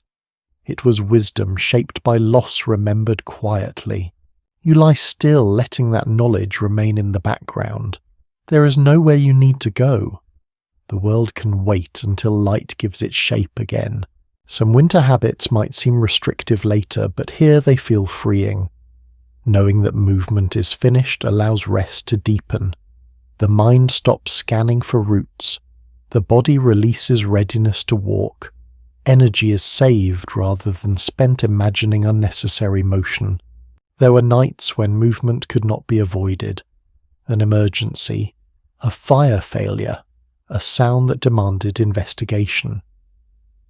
Those nights were remembered clearly, not retold often, but carried as caution. Night did not forgive mistakes easily. You recall being taught the edges of safety, how far you could go without firelight, how sound changes once you step beyond shelter warmth. These lessons were learned slowly, sometimes through fear, sometimes through watching others make choices and remembering the outcome. There is uncertainty around how often people truly moved at night in winter. Some signs suggest occasional short trips for firewood or water when conditions allowed. Other traces imply long stretches of complete stillness. Both feel possible. The night changes its rules depending on weather and need. You breathe evenly, grateful for stillness tonight. No decisions are required. No paths need choosing. The land rests, and so do you. Outside, the cold remains sharp. Inside, the boundary holds. The shelter feels more permanent when you do not test it by leaving. Remaining within it reinforces its purpose. You shift slightly, feeling the ground steady beneath you. The idea of distance fades. Space collapses into warmth and proximity. Everything you need is here. Sleep returns without resistance. The body accepts stillness as safety. The night stretches on, but you're no longer tempted to move within it. Travel will come later, with light, with warmth enough to see where you're going. For now, the wisest choice is rest. You drift deeper, knowing the land will still be there when morning reveals it again unchanged and waiting. The fire shifts when you least expect it. Not loudly, not dramatically, just enough to change the quality of warmth in the shelter. You feel it first along your legs where heat thins slightly. Your body notices before your thoughts catch up. Someone nearer the center stirs, not fully awake but responsive. A hand reaches out, stirring embers, gently coaxing them closer together. This movement is practiced almost automatic. Fire care continues even through sleep woven into muscle memory. Nights like this teach respect for small changes. A fire does not fail all at once. It weakens gradually, asking whether anyone is paying attention. Charcoal settles. Ash insulates embers more than intended. Heat softens, then slips away if left unchecked. People who live through many winters learn to recognize these moments early. The difference between a quiet adjustment and a cold awakening could be decided in minutes. Fire tools placed within reach of sleeping areas suggest that tending did not require full rising. Staying low preserved warmth. You sense the warmth returning as embers brighten again. No sparks, no flare, just steadiness restored. The shelter breathes easier. So do you. There are stories remembered of nights when this balance tipped the other way, when damp wood hissed uselessly, when wind pulled heat away faster than it could be replaced.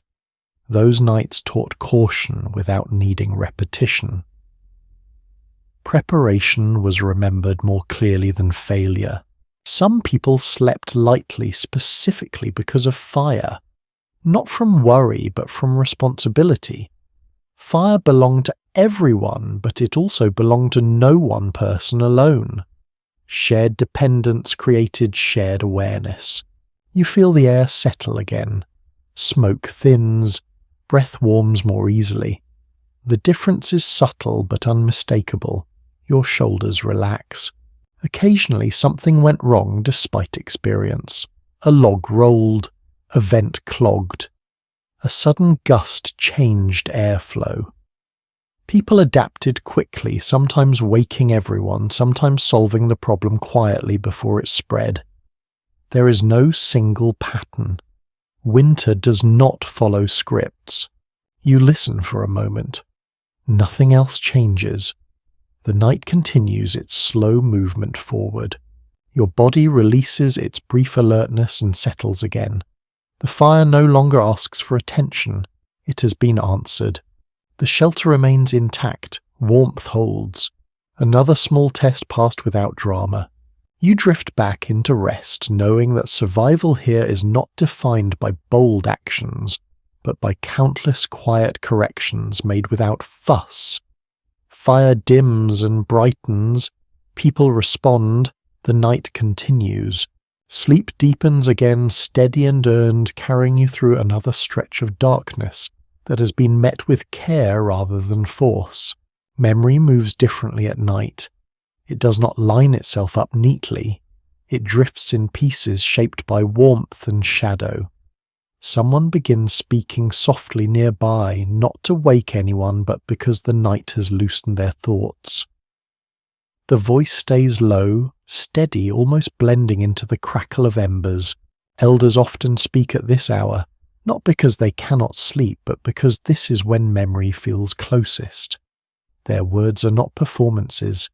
They are reminders offered without urgency. Stories of winters long past, of cold that lingered, of storms that surprised even those who thought they knew the land well. You listen without turning your head. The voice describes a winter where snow buried the shelter doors so deeply that mornings began with digging before daylight could reach inside. The telling is calm, no drama. The lesson sits quietly beneath the surface. Preparation matters. Panic wastes strength. These stories are not always meant to be remembered word for word. What stays is the feeling, the sense that others have been here before you endured what you're enduring now and passed through it. That knowledge settles into the body more deeply than advice ever could. You notice how the storyteller pauses often.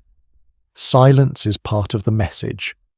The pauses let the words sink into the shared space, into the firelit air.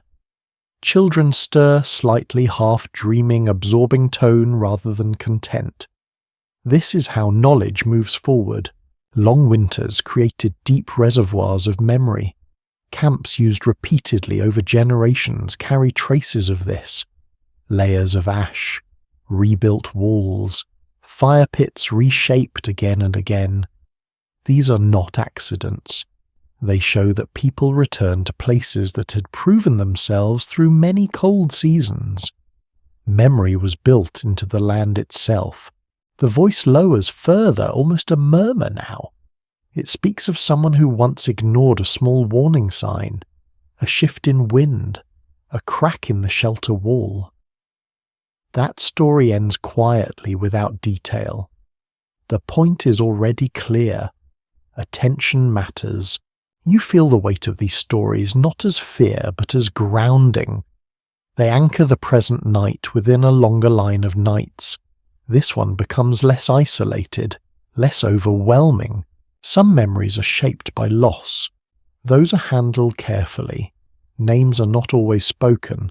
The focus stays on what was learned rather than what was taken. This keeps grief from overwhelming the space. Night is not the time for that weight. You sense how the shelter listens along with you. Walls that have heard these stories before. Fire that has warmed countless listeners. Memory becomes part of the structure, just like wood and earth. There are moments when you wonder how accurate these stories are. Details shift over time. Winters blend together. But accuracy is not the point. Continuity is. The stories carry what matters forward, even if the edges blur. The voice finally trails off. Silence returns gently, not abruptly. No one responds. No one needs to. The telling has done its work. You breathe slowly, feeling steadier than before. The night feels less heavy now, not because it has changed, but because it has been placed within a larger frame. Others endured worse.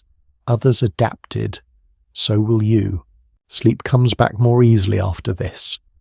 The body relaxes, reassured by the sense of belonging to something ongoing. The night stretches on, but it no longer feels endless. You drift again, wrapped not only in warmth, but in memory carried softly through the dark, guiding you forward without asking for anything in return. Grief does not announce itself at night. It arrives quietly, slipping into the spaces left by fatigue and silence. You feel it not as sadness exactly, but as a heaviness that settles when the fire burns low and voices fade. Winter gives grief time, too much time sometimes. You lie still, aware of someone nearby who's not sleeping. Their breathing sounds different, slower, uneven. You do not turn to look. Looking would make it something that needs addressing, and tonight there is nothing to fix. Some losses cannot be warmed away. In winters past, death often came without warning. Cold took the weak. Illness lingered longer than hoped. Accidents happened when hands were stiff and daylight short. Bones and burial sites found near seasonal dwellings show that loss was not distant from daily life. It lived close, especially in winter. You feel the memory of absence more than presence. A space where someone used to lie. A place near the fire that no longer fills the same way. These gaps are noticed more sharply at night when bodies cluster and every shape matters. People did not always speak names after dark. Not because of fear, but because night was not the place for reopening wounds. Grief was acknowledged through behavior instead. A hide left in place. A portion of warmth shared wider than necessary. Small gestures that said remembrance without words. You breathe slowly, letting the feeling pass through without resistance. Fighting it would only tighten your chest. Allowing it makes it softer, easier to carry. Some nights, grief blended into dreams. Faces appeared briefly, then faded. Voices sounded close, then drifted away. These moments were not chased or questioned. They were allowed to pass like everything else in winter. You sense how others manage this weight. No one rushes comfort. No one withdraws completely. Balance is found in proximity. Being near without pressing.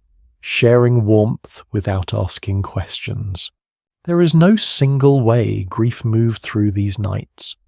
Some people slept deeply, exhaustion pulling them under. Others stayed awake longer, staring into embers, letting memories surface and settle. Both were accepted.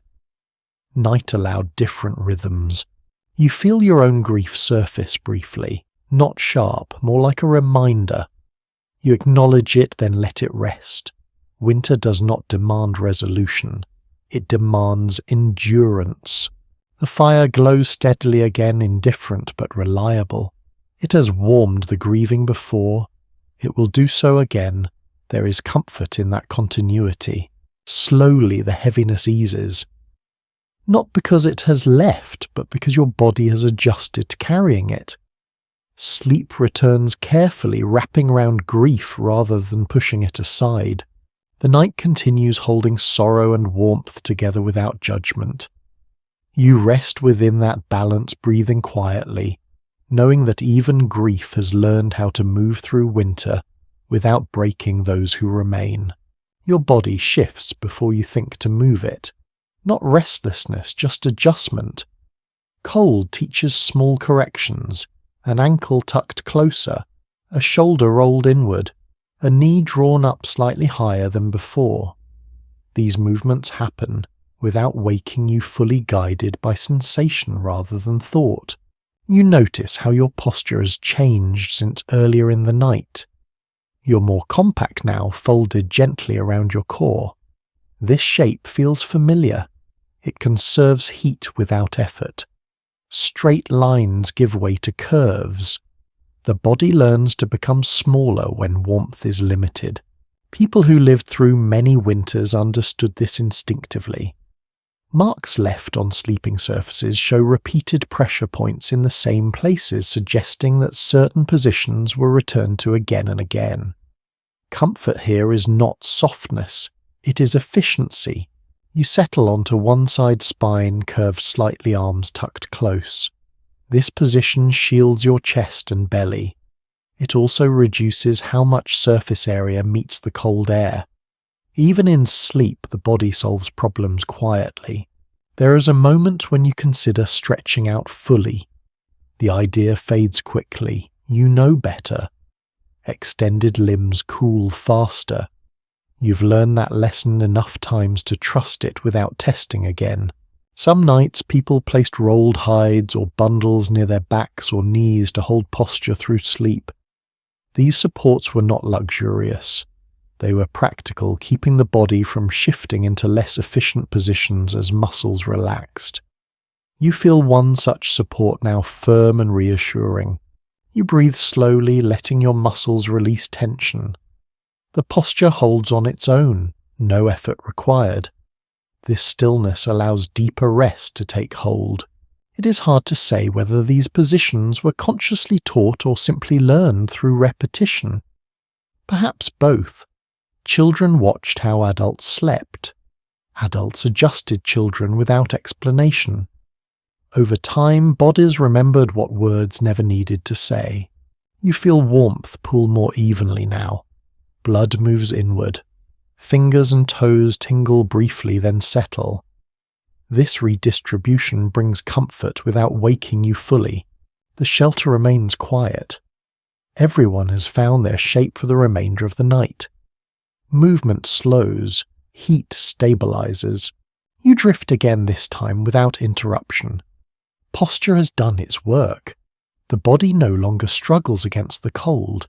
It works with it, minimizing loss and preserving strength. Sleep deepens, smooth and unforced, carrying you through the last heavy hours of darkness, with quiet competence learned over many winters. You become aware of them before you hear them clearly, a presence just beyond the shelter walls, not pressing close, not retreating either. The night outside has its own life, and it does not pause simply because you are resting. A faint sound reaches you through layers of earth and wood. A shift, a scrape, then stillness. Animals move differently in winter. They waste less energy just like people do. Every step has a reason. Hunger sharpens attention. Cold slows everything else. You do not tense.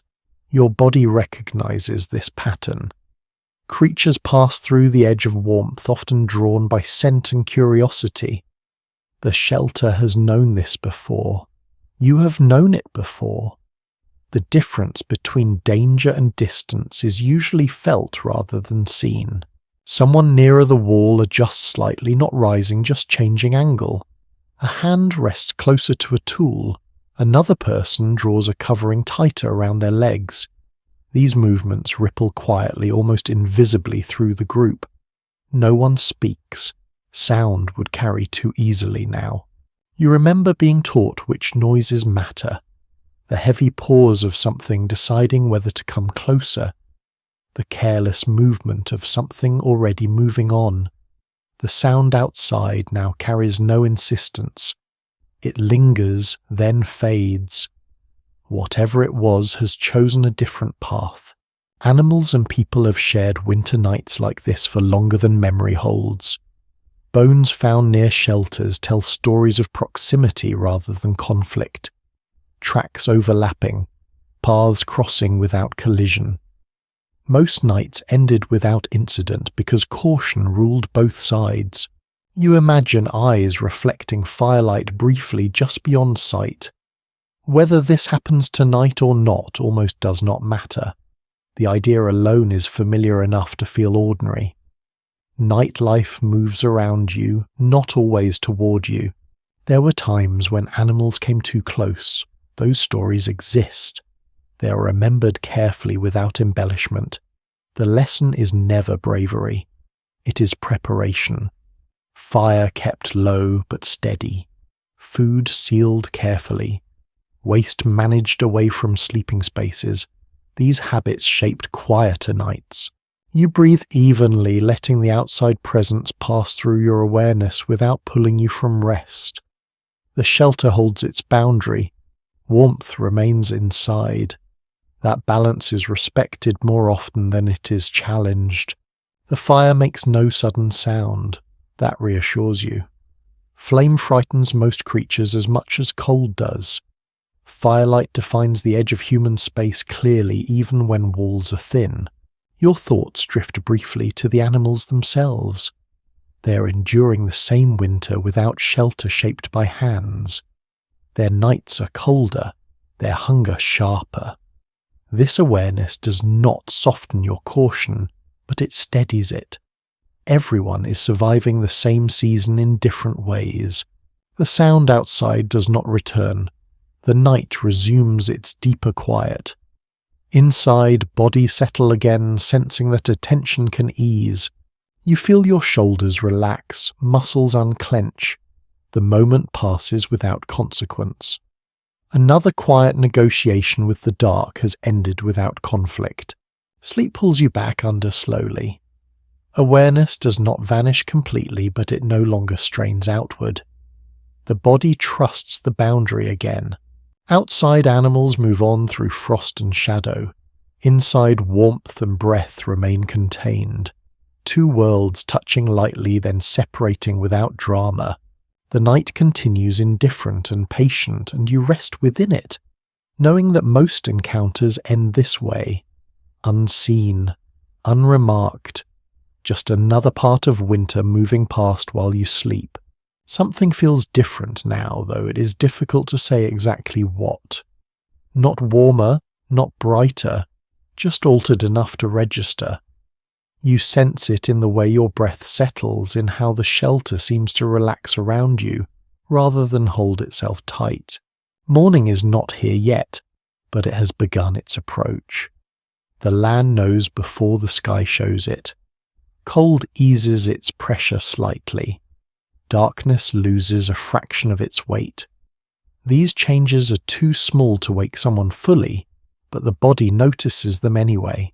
You remain still floating in that space where sleep grows lighter on its own. Dreams no longer pull you under. Instead, you rest in quiet awareness. This hour belongs neither to night nor day.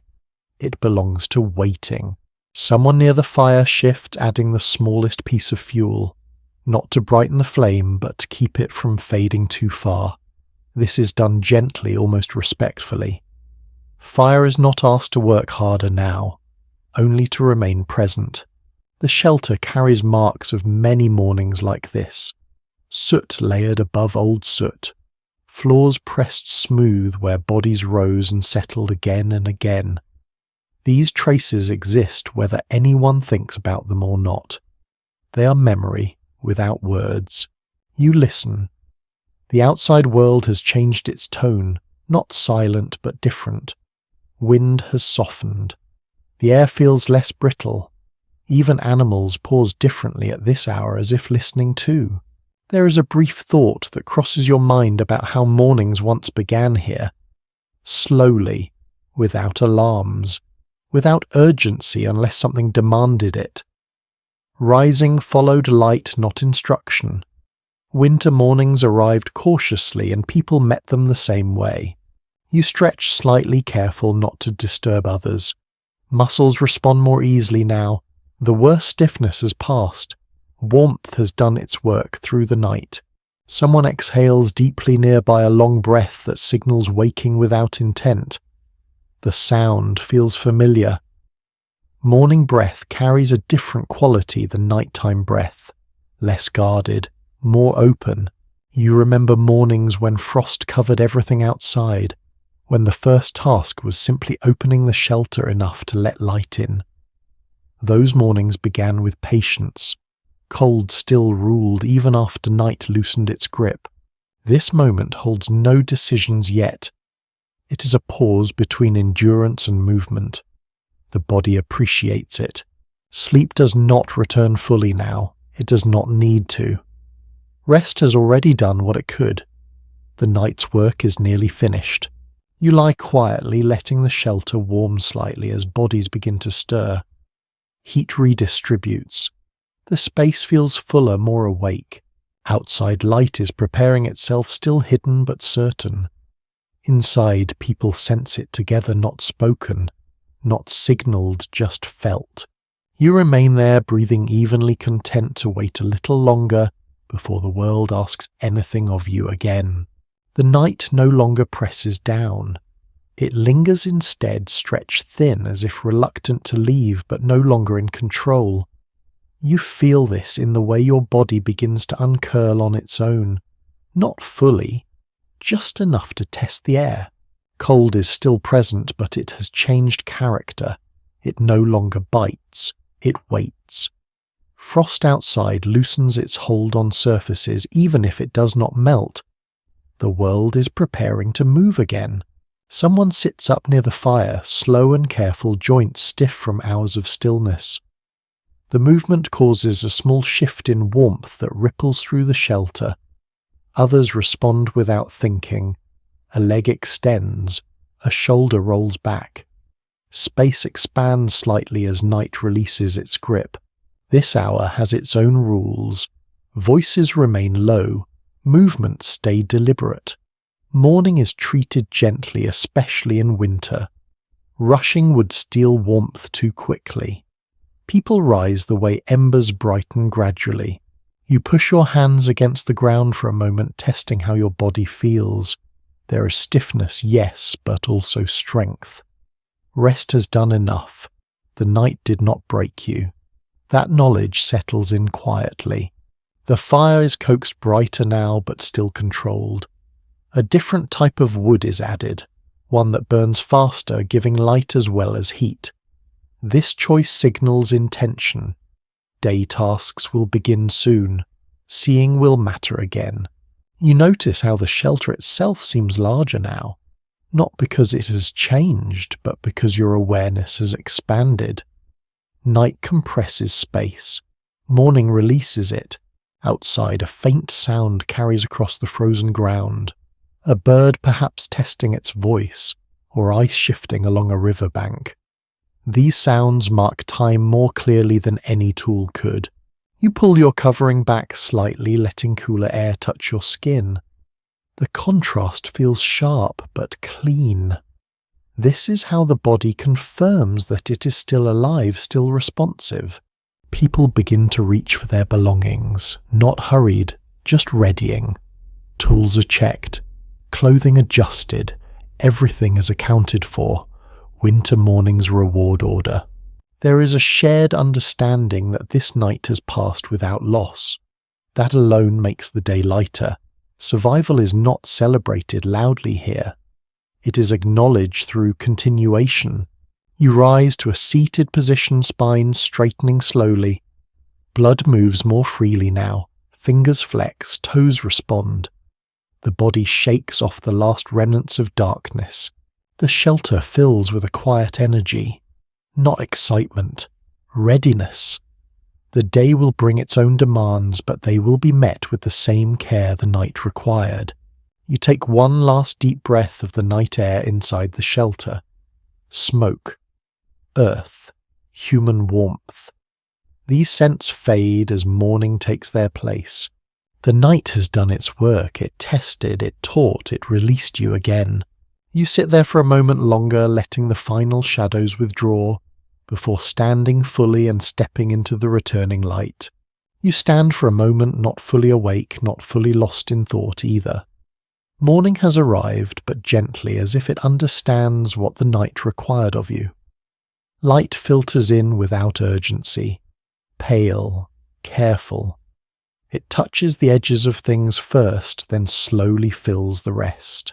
The shelter looks different now, though nothing has changed. Firelight gives way to daylight, and details emerge that were hidden before. The worn places, the familiar shapes, the marks left by many winters before this one. These traces do not feel old, they feel dependable. You feel the quiet satisfaction of having made it through another long night. Not pride, not relief exactly. Something steadier than that. Continuation. The night asked patience and attention, and those were given. Nothing more was required. People move around you now, still softly but with intention. Morning tasks begin without announcement. Someone tends the fire into a working flame. Someone else checks stored food. Another steps briefly outside to read the sky and the ground. No one rushes. Winter mornings punish haste. You take in the sounds. Crackling wood, soft footsteps, breath in cold air. These sounds replace the deeper quiet of night. The world opens itself again piece by piece. You feel warmth linger in your body, earned and preserved through the hours of darkness. Sleep did its work. So did fire. So did closeness. Together they carried you forward. You sit back down briefly, letting your body settle before the day fully claims you. This pause matters. It seals the night, keeping it from spilling into the hours ahead. Winter teaches respect for transitions. And now, as the shelter fills with light and gentle movement, your thoughts slow again. Not toward planning, not toward worry, just toward being present in this calm space where night has ended and day has not yet demanded anything. The fire hums steadily, breath moves easily, muscles loosen one last time. So let yourself rest here even now. Let the image soften. Let the sounds blur into something distant and safe. The long night is over. You did not rush it. You did not fight it. You moved through it quietly, exactly as you were meant to. If your eyes feel heavy again, that is fine. Let them close. Let the warmth remain. Let the world continue without needing you for just a little longer. The shelter holds. The morning waits patiently. And you drift calm and steady into rest that no longer needs guarding. Sweet dreams,